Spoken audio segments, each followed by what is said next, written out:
Hello mga Lodi, welcome back to my channel, Rain Save. Don't forget to subscribe. For today's videos nga pala guys, pupunta kami ng Banff and Lake Louise. Napakaganda yung lugar doon guys, kaya i-share ko sa inyo, okay? See you in a bit. Bali, na-prepare na kami guys for going to Banff. Dalawang sasakyan ng dadalhin namin kasi hindi na kami kasya. Ready na yung family ko guys.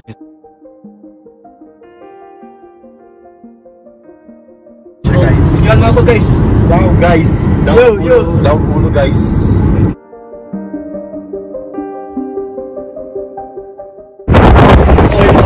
Hi guys, sa Canmore. Napakalamig guys. Nasa highway kami ngayon. Ayan guys, yung pamilig ko. Guys, napakalamig. Nag-chance na kami. Dito kami. Kasama ko si Kuya, kami na dalawa dito. Lamig. Ngayon, nandito kami sa Lake Louise. Gasolina muna kami kasi halos kabusan ako ng gasolina.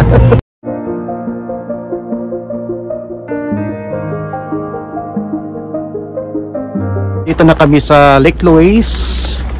First time lang sa in-law ko makapunta dito. Malamig guys. Double na yung jacket ko. Malamig no? Para tayo mga kwan dito, robot. Papalamig talaga guys.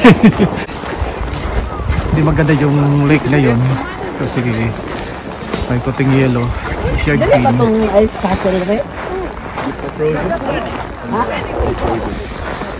Napakalamig na mga Lodi, napakatigas na yung kamay ko. Hanap kami ng walang masyadong tao. Sakit na yung ulo ko. Pero mabiyak. Ay nako. Saan ba sila? Ako lang mag-isa dito, mga Lods. Ito yung lake niya.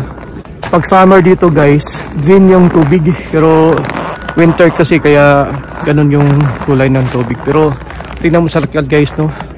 Napakaganda. Tapos dito pwede kayo mag-check-in. May hotel dyan. Yung building na yan ang hotel. Pwede kayo mag-check-in dito kung gusto niyo. Medyo mahal siguro kasi malapit sa lake, no? Ito yung first destination namin. So punta pa kami ng Banff, doon kami mag-overnight. Mas maraming makita doon guys. Dito lake lang siya. Pero napakaganda yung lake dito, no? Kita-kita nyo naman kung gaano kaganda yung lake dito. Napakalinis kasi fully maintained siya. Malinis. Tapos maganda yung background sa likod guys, no? Ito na mga kasama ko guys. Hi guys, pictorial yung dalawa.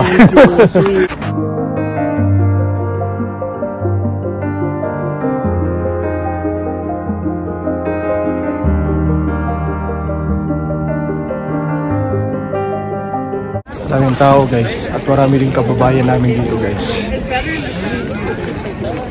Amoy chungki dito. May nagchungki dito ngayon. Tanungin ko yung son-in-law ko kasi first time yung pumunta dito sa Lake Louise. So ano masasabi mo is? Maganda yung view. Ang expectation ko is akala ko nag-close din lake pero ngayon daw is hindi pa.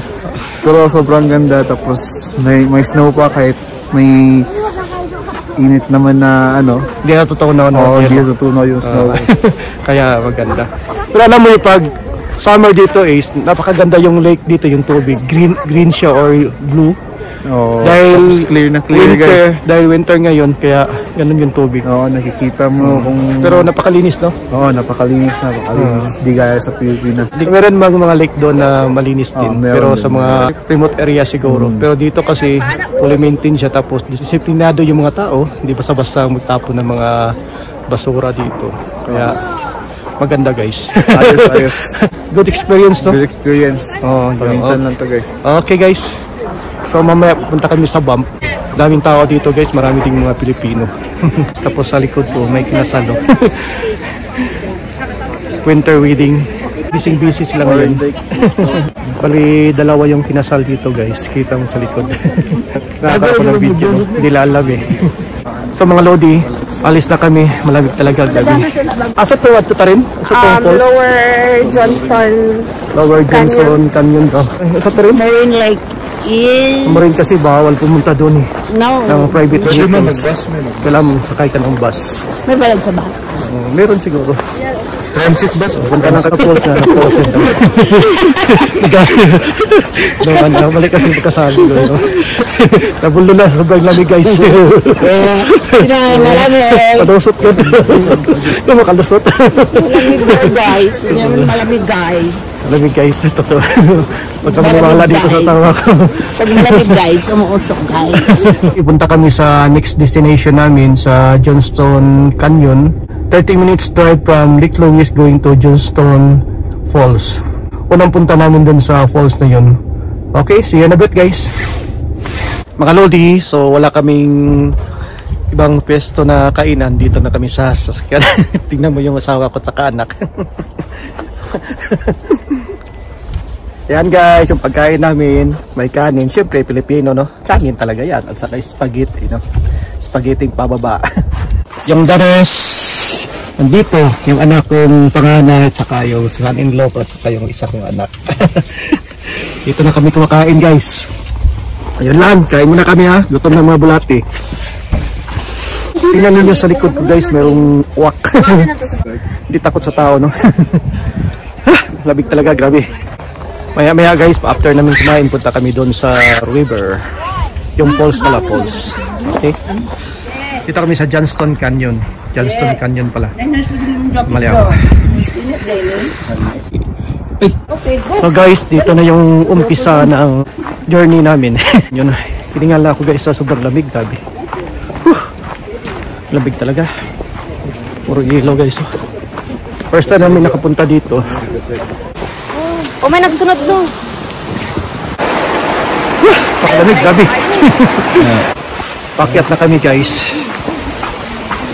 Dito nago ko yung kamay, sobrang lamig. Naprose na yung kamay ko. Sobrang lamig. Dito kami akyat. Pataas guys. Pupunta dun sa falls. Yung adventure namin guys, grabe. First time namin adventure lahat. Ningal na. Mataas pala yung bundok dito. Bago namin makabot yung falls. Lower falls. Lower pa yun hindi pa upper. Pasensya na guys, hiningal ako. Taas kasi. Guys, parang nagsisisi ako sa mama ko sa kanila. Pagod talaga. Nako, patarik na yung bangil dito guys. Yung family ko nandito, nauna na sila. Maraming mga wild animals dito, mga lodi. May mga bear at saka coyote. At saka husky. According sa mga tao dito. Nasa bundok na kami guys. Yan.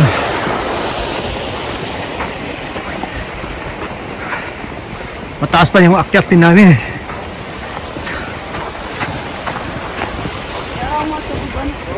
Grabe guys, ang daan dito.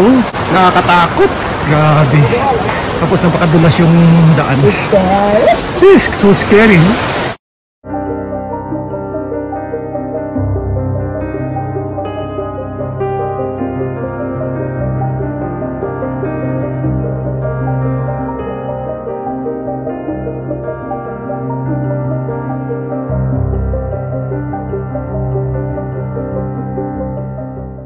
Mga Lodi, nandito na kami sa lower falls. Yan. Nakita niyo sa likod. Pero nandito pa yung upper. Kaya ko nang pumunta doon. Pagod na. Madulas, delikado. Yung anak ko isa, kami natumba. Hindi ko na videohan. Kasi madulas talaga eh. Sabi nila, talagang malamig. Paprosin siya. Puro ice yan. Ang ganda guys. Napakalina yung tubig. Bumbo. Tapos may yan sa gilid. Yun ang ito yung lower. Daming pila guys kasi dapat makapit na.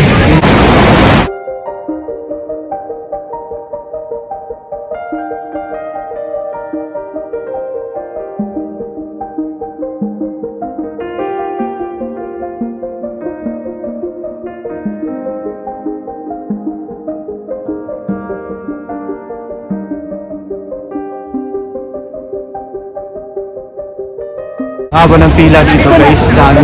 Kanina kung pila ngayon dami no. Nasa likod. Oh, diyan malapit na kami.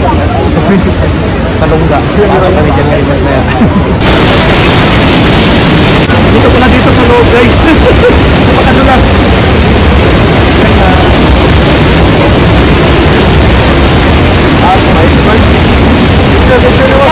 Yung daan guys, no? Maliit lang siya. Napakadulas. Ay, dawata ko ninyo. Dito guys, dito. Ay, dawata ko ninyo. Napakadulas guys. Dami.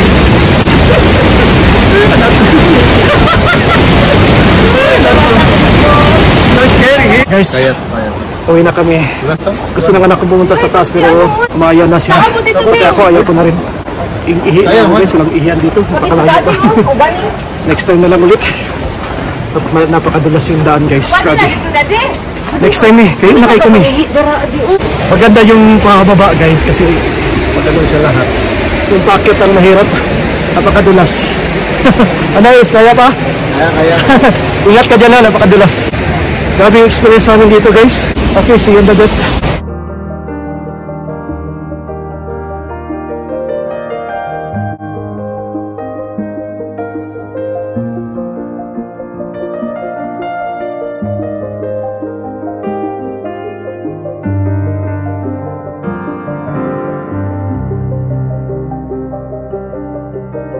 Mahaba din nilakad namin. Pakalamig na. Sakit na pa yung kamay ko. Tigas yung kamay ko. Halos hindi ko na magalaw. Hello mga Lodi. So natapos na rin yung adventure namin dito sa Johnstone Canyon. Napakaganda guys. Hindi talaga ako nagsisisi na pumunta ako dito kahit malayo. Going na kami sa Bump. Yung last destination namin. Doon na rin kami matulog. And bukas na ang uwi namin. Okay? Mga Lodi, I'm going to Bump na. Mga ilang minuto po yan, no? Mga 30 minutes yata from here going to Bump. Okay?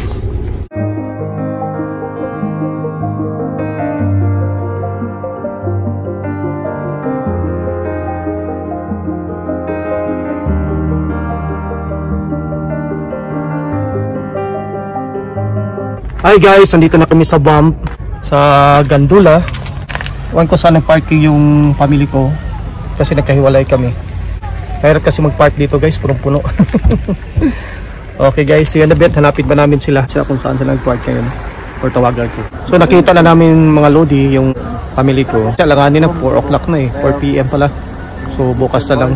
Pakalamig kasi guys. Yan ang Gandola guys, papunta doon sa taas. Kasi hindi na rin maganda pupunta ngayon kasi malamig na.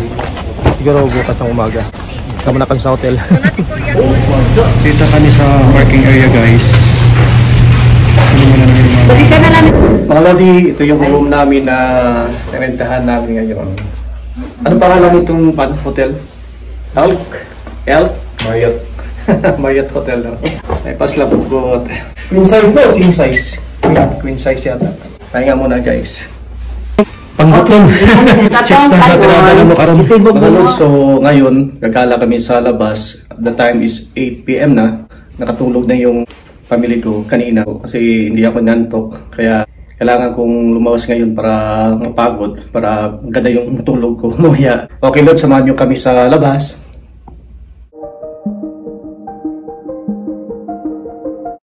Makalamig.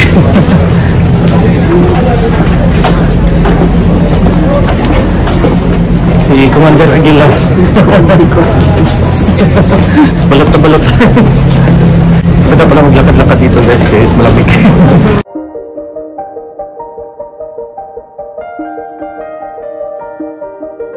Tinatapos yung gala namin guys kasi napakalamig talaga sa labas. So umuwi na kami tapos nandito ako sa lobby. Popo muna. Yung pamilya ko nasa taas na.